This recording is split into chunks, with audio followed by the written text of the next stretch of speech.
வணக்கம் மக்களே, நம்ம சேனல்ல தொடர்ந்து ரிவ்யூஸ் தாங்க பார்த்துக்கிட்டு இருக்கோம். அந்த வகையில இப்ப நம்ம எதை பத்தின ரிவ்யூ பார்க்க போறோம் அப்படின்னா, நம்ம மாயா கதையில மார்ச் 17 என்ன நடக்க போகுது அப்படிங்கறத பத்தி தான் இந்த வீடியோல பார்க்க போறோம். ஸோ மறக்காம இந்த வீடியோக்கு லைக் பண்ணிக்கோங்க, நம்ம சேனலை சப்ஸ்கிரைப் பண்ணிட்டு பக்கத்துல உள்ள பெல் ஐக்கானையும் கிளிக் பண்ணி ஆல்னு செட் பண்ணிக்கோங்க. அப்பதாங்க அடுத்த வீடியோஸ் போடும் பொழுது உங்களுக்கு நோட்டிபிகேஷன் வரும். பார்க்கலாம். சரி வாங்க, வீடியோல என்ன நடந்துச்சு அப்படிங்கறத பத்தி நம்ம பார்ப்போம். மாயாவ நேரா சீனு வந்துட்டு விவாகரத்து எழுதுற இடத்துக்கு போறாரு. அங்க போனதோட அந்த வக்கீல் கிட்ட பேப்பர் கேக்குறாங்க. அப்ப வக்கீல் அந்த பேப்பரை கொடுக்க மாயா கேக்குறாங்க, இது என்ன சீனு? சீனு சொல்றாரு, அது ஒரு முக்கியமான பேப்பர், வாங்க அப்படின்னு சொன்னதோட மாயாவும் வாங்கி பாக்குறாங்க. பார்த்ததோட மாயா நேரா சீனு கிட்ட, சீனு என்ன சீனு இது, விவாகரத்து அப்ளை பண்ணிருக்க? சீனு சொல்றாரு, இங்க பாரு, இதுக்கு மேலேயும் இதுல எந்த அர்த்தமும் இல்ல. அப்ப வக்கீல் சொல்றாரு, சார் ரெண்டு பேரும் பேசிட்டு இருங்க, எனக்கு ஒரு முக்கியமான வேலை இருக்கு, போயிட்டு வரேன் அப்படின்னு சொல்லிட்டு போறாரு. அப்ப மாயை கேக்குறாங்க, என்ன சீனு இது, நீ இப்படி ஒரு முடிவு எடுப்ப அப்படின்னு நான் எதிர்பார்க்கவே இல்லை. எதுக்காக சீனு இப்படி பண்ற? அப்ப சீனு சொல்றாரு, இங்க பாரு மாயா, இதுதான் என்னோட ஃபைனல் முடிவு. இதுக்கு மேலேயும் நம்ம ஒன்னா சேர்ந்து வாழ்றதுல எந்தவித அர்த்தமும் இல்லை. நீ உன்னோட லைஃப்க்கு உன்னோட விஷயம் எது முக்கியமோ அதுக்கு போயிட்ட. நான் தேவையில்லாம எங்க அம்மாவை நான் காயப்படுத்த முடியாது. நீ என்னைக்கு அம்மாவை அடிச்சியோ அப்பவே வந்துட்டு நான் உன்னை முழுசா வெறுத்துட்டேன். இதுக்கு மேல என் மனசுல துளி அளவு கூட காதலே இல்லை. இனிமே ரெண்டு பேரும் சேர்ந்து வாழ்றதுல எந்தவித பிரயோஜனமும் இல்லை. அதனால அதான் விவாகரத்தை அப்ளை பண்ணிட்டேன். நீ கையெழுத்து போட்டுருமாயா. இதுக்கு மேல ரெண்டு பேரும் சேர்ந்து வாழ்றதுல என்ன யூஸ் இருக்கு? அப்ப மாயா நேர சீனுவை பார்த்து, சீனு நீ இந்த அளவுக்கு வருவ அப்படின்னு நான் எதிர்பார்க்கவே இல்லை. நம்ம ரெண்டு பேருக்குள்ள பிரச்சனை இருக்குன்னு தெரியும், அத பேசி தீர்த்துக்கலாம், இதெல்லாம் வேணா சீனு. சீனு சொல்றாரு, இங்க பாரு மாயா, இது என்னோட முடிவு. மாயா கேக்குறாங்க, ஏன் சீனு, இது உன்னோட முடிவா இல்ல உங்க அம்மா எடுத்த முடிவா? அப்ப சீனு சொல்றாரு, இது அம்மாவோட விருப்பமும் தான், அம்மாவுக்காகவும் தான் நான் இப்படி பண்றேன். இது கேட்டதோட மாயா சொல்றாங்க, சீனு நீ இப்படி பண்ணுவ அப்படின்னு நான் எதிர்பார்க்கவே இல்லை. இது இப்பயும் உன்னோட முடிவு இல்ல, இது உங்க அம்மாவோட முடிவு தானே. உனக்காக எதுவுமே நீ யோசிக்க மாட்டியா? என் லைஃப பத்தி யோசிக்க மாட்டியா? நான் அமெரிக்கா போக இருந்தேன், ஆனா உனக்காக தானே நான் இங்க இருந்தேன். ஏன் சீனு இப்படி பண்ற? அப்ப சீனு சொல்றாரு, நானும் நம்பிட்டேன் மாயா உன்னோட நடிப்பை பார்த்து. ஆரம்பத்துல இருந்தே நீ இந்த குடும்பத்தை எப்படி பழி வாங்கணும் அப்படின்னு தான் நீ யோசனை பண்ணிட்டு இருந்திருக்கா. ஆனா நான் தான் வந்துட்டு உன்னை முழுசா நம்பிட்டேன்.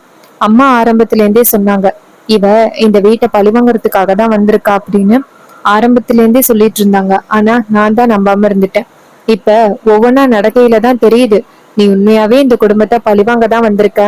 நான் தான் உனக்கு பாதை கொடுத்துட்டேன். இதை கேட்டதோட மாயாவுக்கு ரொம்ப அதிர்ச்சி. மாயா நினைக்கிறாங்க, இதுக்கு மேல இவங்கிட்ட பேசி எந்தவித பிரயோஜனமும் இல்ல.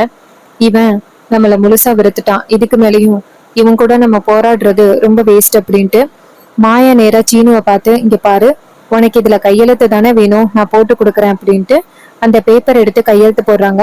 கையெழுத்து போட்டு கொடுக்க சீனு சொல்றாரு, இங்க பாரு, ஒரு மாசம் கழிச்சு ஹியரிங் வரும். அப்ப மட்டும் மறுபடியும் எனக்கு இந்த விவகாரத்துல விருப்பம் இல்லைன்னு சொன்ன அவ்வளவுதான். சீனு அந்த கதிர் போயிட்டு அப்படி குழப்பின மாதிரி நீ வந்து குழப்பிடாத. மாயா சொல்றாங்க, சீனு நீ எப்ப என் கூட வாழ்றதுக்கு கொஞ்சம் கூட விருப்பம் இல்லை அப்படின்னு சொன்னியோ அப்பவே இனிமே உன் கூட வாழ்றதுல எந்தவித அர்த்தமும் இல்லைன்னு எனக்கு புரிஞ்சிருச்சு. நான் விவாகரத்து கொடுக்குறேன் அப்படின்னு சொன்னதோட சீனு சொல்றாரு, நல்ல வேலை, நீ எதுவும் பிரச்சனை பண்ணுவியோன்னு நினைச்சேன், பரவாயில்ல. அந்த தனா கதிருக்கு அப்படித்தானே பிரச்சனையை மூட்டி விட்ட. கதிர் கடைசி நேரத்துல விவாகரத்து வேணான்னு சொல்லிட்டான்னு, அதே மாதிரி நீயே ஏதாவது சொல்லுவேன்னு நினைச்ச, ஒன்னும் சொல்லல. பரவாயில்ல, என்னை விட்டு பிரியறதுல உனக்கும் தான் விருப்பம் இருக்கு போல. மாயா சொல்றாங்க, இங்க பாரு சீனு, உன்னை விட்டு பிரியறதுல எனக்கு கொஞ்சம் கூட விருப்பமே இல்லை. ஆனா நீயா கேக்குற, நான் எப்படி முடியாதுன்னு சொல்ல முடியும்? இது கேட்டதும் சீனு, போதுமா, நீ பேசுறத நம்பி நம்பி நான் ஏமாந்ததெல்லாம் போதும். இதுக்கு மேலேயும் நம்புறதுக்கு நான் தயாரா இல்ல. இங்க பாரு, அதான் விவாகரத்து கொடுத்தாச்சுல, ஒரு மாசம் கழிச்சு ஹியரிங் வரும். அப்ப மறுபடியும் மாத்தி சொல்லிடாத, வா போகலாம் அப்படின்னு சொன்னதோட உடனே நம்ம மாயாவும் சரி அப்படின்னு சொல்லிட்டு சீனு பின்னாடியே போறாங்க. மாயாவுக்கு மனசு தாங்க முடியல. அப்ப சீனு நேரா மாயாவை பார்த்து, இங்க பாரு, வீட்டுல போயிட்டு அத்தை கிட்ட சொல்ற வேலை வச்சுக்காத. மாயா சொல்றாங்க, சீனு என்னைக்கா இருந்தாலும் அவங்களுக்கு உண்மை தெரிய போகுதுதான், அத இப்பயே சொல்றது நல்லதுதான். இதை கேட்டதோட சீனு சொல்றாரு, ஆமா மாயா, நீ சொல்றதும் சரிதான், சொல்றது நல்லதுதான். அப்ப மாயா வந்துட்டு நேரா சீனுவை பாத்துக்கிட்டே, நீ வந்துட்டு இன்னுமே என்ன முழுசா காதலிக்கிற அப்படிங்கறது எனக்கு நல்லாவே தெரியும். உங்க அம்மாவுக்காக தான் நீ இப்படிப்பட்ட ஒரு காரியத்தை பண்ணிக்கிட்டு இருக்க அப்படிங்கறது நல்லாவே தெரியும். ஒரு நாள் இல்லைன்னா ஒரு நாள் கண்டிப்பா உன் மனசுல உள்ள காதலை நான் வெளியில கொண்டு வருவேன் அப்படின்ட்டு மாயா பைக்ல ஏறி உட்கார்றாங்க. சீனு வந்துட்டு நேரா வீட்டுக்கு வராரு. வீட்டுல வந்துட்டு ஒரு பூஜை நடக்குது. அப்ப அந்த கல்யாண மாணவங்களுக்கெல்லாம் ஏதோ பூஜை பண்ணிக்கிட்டு இருக்காங்க, வரலட்சுமி பூஜை பண்ணிக்கிட்டு இருக்காங்க நம்ம ஜானகி. அப்ப பத்மா வந்து கேக்குறாங்க, என்ன பண்ணிக்கிட்டு இருக்கீங்க? அப்ப ஜானகி சொல்றாங்க, இங்க பாருமா, இது வரலட்சுமி பூஜை. அப்ப பத்மா கேக்குறாங்க, வீட்டுல ஏற்கனவே பல பிரச்சனை நடந்துகிட்டு இருக்கு, இதெல்லாம் தேவையா? ஜானகி சொல்றாங்க, இங்க பாரு, வீட்டுல பிரச்சனை நடந்துகிட்டு இருக்கு அப்படிங்கிறதுக்காக இது எல்லாம் மறந்துட முடியுமா? இது சுமங்கலி பொண்ணுங்களுக்கு நடக்க வேண்டியதுதான். உனக்கும் தான். இதை கேட்டதும் பத்மாவும் சரி அப்படின்னு சொல்றாங்க. அதுக்கப்புறம் மாயாவும் சீனும் வராங்க. ரெண்டு பேரும் வரத பார்த்துட்டு பத்மாவும் பார்வதியும் பேசிக்கிறாங்க. பத்மா சொல்றாங்க, என்னக்கா இது, போன உடனே ரெண்டு பேரும் வந்துட்டாங்க, இந்த மாயா ஏதோ சீன் போட்டா? அப்ப பத்மா சொல்றாங்க, இங்க பாரு, நீ நினைக்கிற என் புள்ள அவளை இங்கே கூட்டிட்டு போயிட்டு வந்திருக்கான் அப்படின்னு கண்டிப்பா இல்ல. அந்த மாயாவோட முகத்தை பாத்தியா, ஏதோ பேயறிஞ்ச மாதிரி இருக்கு.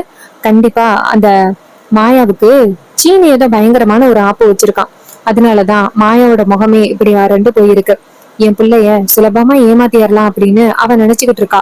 ஆனா என் பிள்ளைய அவளால ஒரு காலம் ஏமாத்தவே முடியாது. என் பிள்ளை விவரமானவன். இது கேட்டதும் நம்ம பார்வதி சொல்றாங்க, நீங்க தான் அப்படி சொல்றீங்க. எனக்கு என்னமோ சீனு மேல அப்பையில இருந்து இப்ப வரைக்கும் கொஞ்சம் கூட நம்பிக்கையே வர மாட்டேங்குது. ஏன்னா மாயா அந்த அளவுக்கு உள்ள மாயக்காரி. அவ கண்டிப்பா சீனுவை நல்லா ஏமாத்தி அவளோட வலைக்கு கொண்டுட்டு வருவா. இது உங்களுக்கு தெரிய மாட்டேங்குது. இது கேட்டதும் நம்ம பத்மா சொல்றாங்க, ஈ சும்மா இருடி, நீ வேற தேவையில்லாம கண்டதையும் சொல்லி என் மனசை போட்டு குழப்பிக்கிட்டு இருக்க. அப்ப ஜானகி கூப்பிடுறாங்க, பத்மா, பார்வதி, அங்க என்ன பண்ணிக்கிட்டு இருக்கீங்க, இங்க வாங்க, எல்லாத்தையும் ரெடி பண்ணுங்க. அப்ப பத்மா சொல்றாங்க, இந்த கூப்பிட்டாங்களா அண்ணி, சரி வா போவோம். அப்ப பார்வதி கேக்குறாங்க, அவங்க ரெண்டு பேரும் எங்க போயிட்டு வந்தாங்கன்னு கேட்க முடியலையே. அப்ப பத்மா சொல்றாங்க, இங்க பாரு, அத பத்தி அப்புறம் கேட்டுக்கலாம். கண்டிப்பா என் புள்ள ஒண்ணும் அவளை கூட்டிட்டு போயிட்டு சுத்திட்டு எல்லாம் வரமாட்டான். கண்டிப்பா என் புள்ள அந்த மாயா கிட்ட ஏதோ சொல்லியிருக்கான். அதனாலதான் அந்த மாயோட முகமே இப்படி இருக்கு. நீ வேணும்னா பாரு, என் புள்ள கண்டிப்பா ஏதோ ஒரு பயங்கரமான விஷயத்த மாயா கிட்ட சொல்லியிருக்கான். இது கேட்டதும் பார்வதியும் சரிக்கா, சரி வாங்க போயிட்டு வேலையை பார்ப்போம் அப்படின்ட்டு போயிட்டு வேலையை பாக்குறாங்க. அதே நேரத்துல ஜானகி நேரா மாயாவை பார்த்ததோட மாயா ரொம்ப சோகமா இருக்கிறத பார்த்துட்டு ஜானகி நேரா மாயா கிட்ட, ரெண்டு பேரும் எங்க போயிட்டு வந்தீங்க? அப்ப மாயா சொல்றாங்க, ஒண்ணு இல்ல பெரியமா, பக்கத்துலதான் போயிட்டு வந்தோம். இது கேட்டதும் நம்ம தனா சொல்றாங்க, பரவாயில்ல, ரெண்டு பேரும் போயிட்டு ஜாலியா என்ஜாய் பண்ணிட்டு வந்திருக்கீங்க. அதுக்கு நம்ம சீனு நேரா தனா கிட்ட, இங்க பாரு தனா, என்ன பேசுற பேச்சா இது இத்தனை பேர் இருக்கிறப்ப? அதுக்கு தனா சொல்றாங்க, என்னமாமா, சும்மாதான் சொன்னேன், ஏன் இப்படி கோச்சுக்கிறீங்க? அப்ப சீனு சொல்றாரு, சரி சரி அப்படின்னு சொல்லிட்டு அந்த இடத்துல இருந்து போக, அப்ப ஜானகி நேரா சீனு கிட்ட, சீனு எங்கடா போற, நில்லுடா. சீனு கேக்குறாரு, ஏன் அத்த? அப்ப ஜானகி சொல்றாங்க, இங்க பாருடா, இது வரலட்சுமி பூஜை, நீ தான் இருக்கணும். இது கேட்டதோட சீனு சொல்றாரு, ஓ அப்படியா, சரி அப்படின்ட்டு. சீனு என்ன நினைக்கிறாருன்னா, இன்னும் கொஞ்ச நாளைக்கு தானே இவளோட டென்ஷன் எல்லாமே, அதுக்கப்புறம் இவளை பத்தி கவலைப்பட வேண்டிய அவசியமே இல்லை, இப்போதைக்கு அத்தைக்காக சரின்னு சொல்லலாம் அப்படின்னு சீனு நினைக்கிறாரு.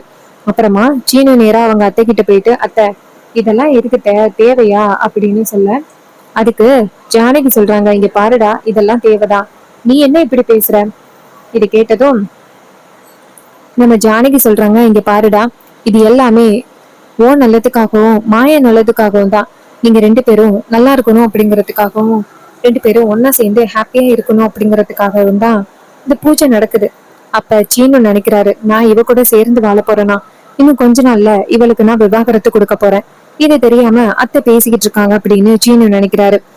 அப்ப பத்மா இதை பார்த்துட்டு டென்ஷன் ஆகுறாங்க. ச்சே, இவளை எப்படியாவது வீட்டை விட்டு துரத்தலான்னு பார்த்தா அண்ணி ஏதாவது சொல்லி ரெண்டு பேரையும் ஒண்ணு சேர்க்கறதுலயே ஏதாவது பிளான் பண்ணிக்கிட்டே இருக்காங்க அப்படின்னு டென்ஷன் ஆகுறாங்க. அதுக்கப்புறமா நம்ம மாயாவை காமிக்கிறாங்க. மாயா வந்துட்டு இந்த பூஜையெல்லாம் முடிக்கிறாங்க. பூஜையெல்லாம் முடிச்சதோட மாயாவோட முகம் சரியில்லாததை ஜானகி கவனிக்கிறாங்க. அப்ப ஜானகி நேரா மாயா கிட்ட போயிட்டு, மாயா, ரெண்டு பேரும் எங்க போயிட்டு வந்தீங்க? போயிட்டு வந்ததுல இருந்து மாயா உன் முகமே சரியில்லையே, என்னாச்சுமா? அப்ப தனா இங்க இருந்து வந்துட்டு மாயா கிட்ட, ஆமா மாயாக்கா, நானும் பார்த்துட்டே இருக்கேன், உங்க முகமே சரியில்லையே, என்னாச்சு? மாமா அப்படி எங்க கூட்டிட்டு போனாரு, ஏதாவது பிரச்சனையா? அப்ப மாயா சொல்றாங்க, இல்லதனா அப்படியெல்லாம் ஒண்ணு இல்ல. அப்ப ஜானகி சொல்றாங்க, இங்க பாரு, நல்லாவே தெரியுது ஏதோ பிரச்சனை அப்படின்னு, என்ன பிரச்சனைன்னு சொல்லு. அப்ப மாயா நேரா ஜானகிய கட்டிப்பிடிச்சு அழுகுறாங்க. ஜானகி டக்குன்னு மாயாவை பார்த்து, அம்மாடி என்னமாச்சு, ஏமா அழுகுற? அப்ப மாயா சொல்றாங்க, பெரியம்மா, சீனுவுக்கு என்கிட்ட இருந்து விவாகரத்து வேணுமா, விவாகரத்தை அப்ளை பண்ணிட்டான். இனிமே சீனு என் கூட சேர்ந்து வாழ பிடிக்கல அப்படின்னு சொல்லிட்டான். அவனுக்காக தானே பெரியம்மா நான் இத்தனை நாளும் இந்த வீட்டுல இருந்தேன். அவனுக்காக தானே அமெரிக்கா போயிருந்த என்னைய இங்கே இருந்தேன். இது எல்லாமே சீனுவுக்கு தானே. ஆனா சீனு கடைசியில இப்படி பண்ணுவான்னு நான் எதிர்பார்க்கவே இல்ல பெரியம்மா. ஏன் பெரியம்மா அவங்க அம்மா பேச்சு கேட்டுக்கிட்டு இப்படி எல்லாம் பண்ணிக்கிட்டு இருக்கான்? அப்படி அவங்க அம்மா பேச்சு கேட்டிருந்தா ஆரம்பத்திலேயே அவங்க அம்மா பேச்சு கேட்டு என்னை வீட்டை விட்டு அனுப்பியிருக்கலாம்ல. அதை விட்டுட்டு மாயாதான் வேணும் அப்படின்னு அவங்க அம்மாவை எதிர்த்து என்ன கல்யாணம் பண்ணிக்கிட்டான். இப்ப நான் தேவையே இல்லைன்னு நினைக்கிறான். அவன் என்னை கூட்டிட்டு போயிட்டு விவாகரத்துல கையெழுத்து போட வச்சுட்டான். தனா கேக்குறாங்க, அக்கா அதுல நீ கையெழுத்து போட்டியா? மாயா சொல்றாங்க, வேற வழி இல்ல தனா, அவன் கையெழுத்து கேட்டா போட்டு கொடுத்து தானே ஆகணும். அப்ப தனா சொல்றாங்க, அக்கா நீ சரின்னு சொன்னாதானே மாமா விவாகரத்து கொடுக்க முடியும், நீ சரி சொல்லாத மாயா. அப்ப மாயா சொல்றாங்க, இங்க பாருதனா, அவனுக்கு என்ன பிடிக்கல அப்படிங்கிற பொழுது இந்த உறவை மறுபடியும் இறுக்கி பிடிச்சு நான் என்ன பண்ண போறேன்? நான் ஒரு முடிவு பண்ணிட்டேன். ஜானகி மாயாவை பார்த்து, இங்க பாரு மாயா, இது எல்லாமே யாரு காரணம்? நான் தான். உண்மைய வெளியில சொல்லாம இருக்கேன் பாரு, நான் தான் காரணம். அதனால நான் உண்மையை சொல்லிடுறேன். நான் சீனி கிட்ட போயிட்டு இப்பவே நடந்தது எல்லாம் சொல்லிடுறேன். அப்பயாவது சீனு உன்னை மன்னிச்சு ஏத்துப்பான். அப்ப மாயா டக்குன்னு ஜானகியை தடுக்கிறாங்க, நில்லுங்க பெரியம்மா. அப்ப ஜானகி சொல்றாங்க, மாயா என்ன மாயா, ஏன் மாயா என்ன தடுக்கிற? இப்படியே உண்மையை சொல்லாம இருக்க முடியுமா? உன் லைஃப் ரொம்ப பாதிக்கப்படும். இதுக்கு மேலேயும் உன் லைஃப் இப்படி போறத என்னால வேடிக்கை பார்க்க முடியாது மாயா. தயவு செஞ்சு நீ அமைதியா இரு, நான் போயிட்டு சீனு கிட்ட சொல்றேன் அப்படின்ட்டு ஜானகி கிளம்ப. அப்ப மாயா டக்குன்னு ஜானகிட்ட, பெரியம்மா நான் ஏன் மேல சத்தியமா சொல்றேன், சீனு கிட்ட நடந்த உண்மையே சொல்லக்கூடாது. இதை கேட்டதும் ஜானகிக்கு ரொம்ப அதிர்ச்சி. அப்ப தனா நேரா மாயாவை பார்த்து, அக்கா என்னக்கா? அப்ப மாயா சொல்றாங்க, இங்க பாரு, இப்போதைக்கு இதை சொன்னா இதை விட பெரிய பிரச்சனை தான் வெடிக்கும். அதனால இதை சொல்லாம இருக்கிறது தான் நல்லது. நீங்க பாருங்க, என் லைஃப் எப்படியோ போகுது. இதை என் லைஃப பத்தி இனிமே நீங்க கவலைப்படாதீங்க. ஒருவேளை சீனை என்ன உண்மையா காதலிச்சா கண்டிப்பா அவன் என் கூட சேர்ந்து சந்தோஷமா வாழுவான். அப்படி இல்லைன்னா அவன் அவங்க அம்மா பேச்சு கேட்டுக்கிட்டு போகட்டும். எனக்காக நீங்க யாரும் கவலைப்பட வேண்டிய அவசியம் கிடையாது. இது கேட்டதும் தனா சொல்றாங்க, அக்கா நீ என் லைஃப காப்பாத்துறதுக்காக என்னெல்லாம் பண்ண அப்படிங்கறது எனக்கு தெரியும்க்கா. அப்புறம் எப்படி உன் லைஃப் இப்படி போறத நான் வேடிக்கை பார்த்துட்டு இருக்க முடியுமா? அக்கா என்னால முடியாது. உன் லைஃப் ரொம்ப முக்கியம். அதனால நீ என்ன சொன்னாலும் நான் கேட்க மாட்டேன். இது கேட்டதும் மாயா சொல்றாங்க, இங்க பாருதனா, நீ பொறுமையா இரு. நீ சின்ன பொண்ணு, தேவையில்லாம இதுல தலையிடாத. அப்ப தனா சொல்றாங்க, யாருக்கா சின்ன பொண்ணு? இங்க பாருக்கா, நான் கண்டிப்பா மாமா கிட்ட உண்மையை சொல்லதான் போறேன். நீ வேணா அம்மாவை தடுக்கலாம், ஆனா என்ன தடுக்க முடியாது. அப்ப மாய நேரா தனாவோட கையை பிடிச்சு, இங்க பாரு, நீ அமைதியா இரு, நான் பாத்துக்கிறேன். இது கேட்டதும் தனா அமைதியா இருக்காங்க.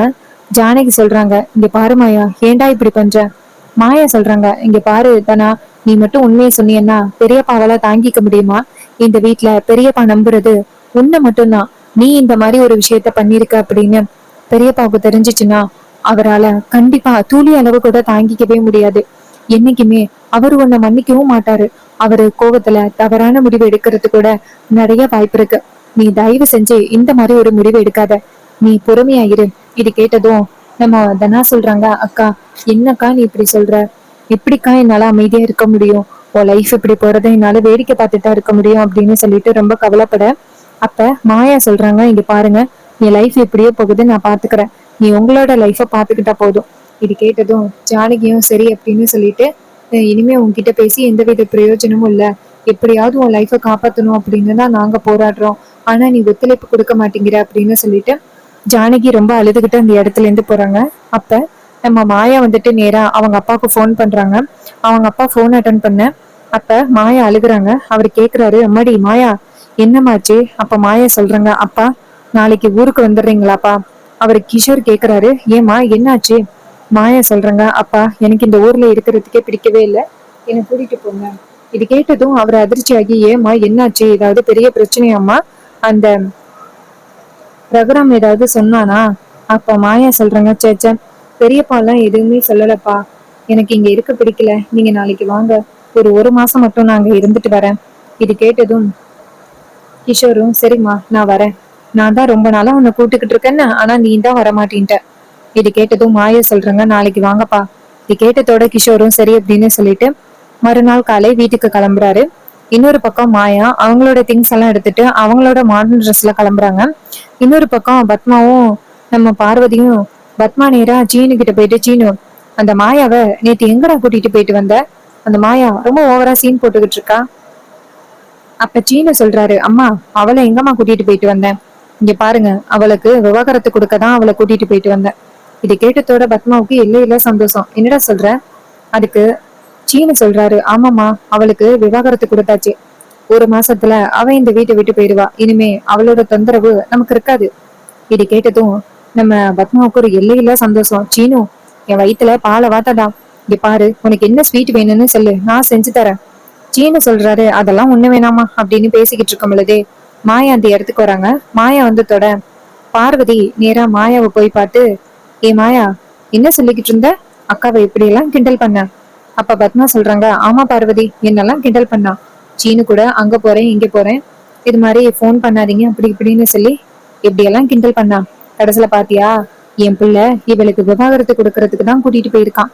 பாத்தியா பார்வதி, என் பிள்ளை எப்பவும் என் பேச்சதான் கேட்பான். அப்ப பார்வதி சொல்றாங்க, ஆமாக்கா, இவ பேச்செல்லாம் கேட்கணும் அப்படின்னு சீனுக்கு என்ன தலையெழுத்தா? சீனு நல்ல முடிவுதான் எடுத்திருக்கான். சீனு, இனிமே இவளோட டென்ஷன் உனக்கு இல்லவே இல்லை. நீ ரொம்ப ஹாப்பியா இருக்கலாம். இது கேட்டதும் சீனு சொல்றாரு, இங்க பாருங்க சித்தி, இனிமே இவளோட டென்ஷன் நமக்கு யாருக்குமே இல்லை. இந்த குடும்பத்துல உள்ள எல்லாருமே இனிமே நிம்மதியா இருப்பாங்க. அப்ப மாயா சொல்றாங்க, சீனு இனிமே எல்லாரும் நிம்மதியா தான் இருக்க போறீங்க. ஏன்னா நான் இந்த வீட்டை விட்டு போக போறேன்னு. இது கேட்டதும் சீனுவுக்கு ரொம்ப அதிர்ச்சி. அப்ப சீனு கேக்குறாரு, என்ன சொல்ற? அப்ப அந்த இடத்துக்கு கிஷோர் வராரு. கிஷோர் வந்துட்டு எல்லாரையும் பார்த்து வணக்கம் சொல்றாரு, வணக்கம் அப்படின்னு. அப்ப மாயா நேரா பார்வதியை பார்த்து, இங்க பாருங்க, இங்க நடந்த விஷயம் எதுவும் அப்பாவுக்கு தெரியாது. தயவு செஞ்சு அப்பா கிட்ட சொல்லாதீங்க. அப்பா கொஞ்சம் உடம்பு சரியில்லாதவர். அதே நேரத்துல கிஷோர் வந்துட்டு ஜானகியை பார்த்து வணக்கம் சொல்ல, ஜானகி சொல்றாங்க, வணக்கம், என்ன திடீர்னு வந்திருக்கீங்க? அவர் சொல்றாரு, மாயா தான் நேற்று போன் பண்ணா, ஏதோ முக்கியமான விஷயம்னு சொன்னா. அப்ப மாயா சொல்றாங்க, அப்பா நான் உங்க கூட வரத்துக்காக தான் போன் பண்ணேன். இதை கேட்டதும் கிஷோருக்கு அதிர்ச்சி. இங்க பாருமா, நீ வரேன்னு சொன்னது சும்மா வரேன்னு நினைச்சேன். ஆனா இப்படி நீ உண்மையாவே வரேன்னு சொல்லுவேன்னு நான் நினைச்சு கூட பார்க்கவே இல்லை. ஏன் மாப்பிள்ள ஏதாவது பிரச்சனை பண்ணாரா? அப்ப மாயா சொல்றாங்க, அதெல்லாம் ஒண்ணு இல்லப்பா, எனக்கு ஊருக்கு வரணும் அப்படின்னு ஆசையா இருந்துச்சு, அதான் கேட்டேன். அப்ப பத்மா சொல்றாங்க, போ போ, திரும்பி வராது அப்படின்னு சொன்னதோட மாயா பத்மாவை பார்த்து முறைக்க.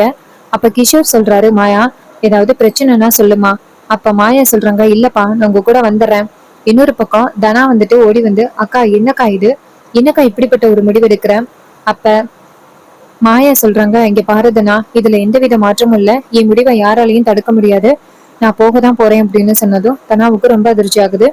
ஸோ இந்த சீன் உங்களுக்கு பிடிச்சிருந்துச்சுன்னா மறக்காம இந்த வீடியோக்கு லைக் பண்ணிக்கோங்க. நம்ம சேனலை சப்ஸ்கிரைப் பண்ணிட்டு பக்கத்துல உள்ள பெல் ஐகானையும் கிளிக் பண்ணி ஆல்னு செட் பண்ணிக்கோங்க. அப்பதாங்க அடுத்த வீடியோஸ் போடும் பொழுது உங்களுக்கு நோட்டிபிகேஷன் வரும். பார்க்கலாம். தேங்க்ஸ் ஃபார் வாட்சிங்.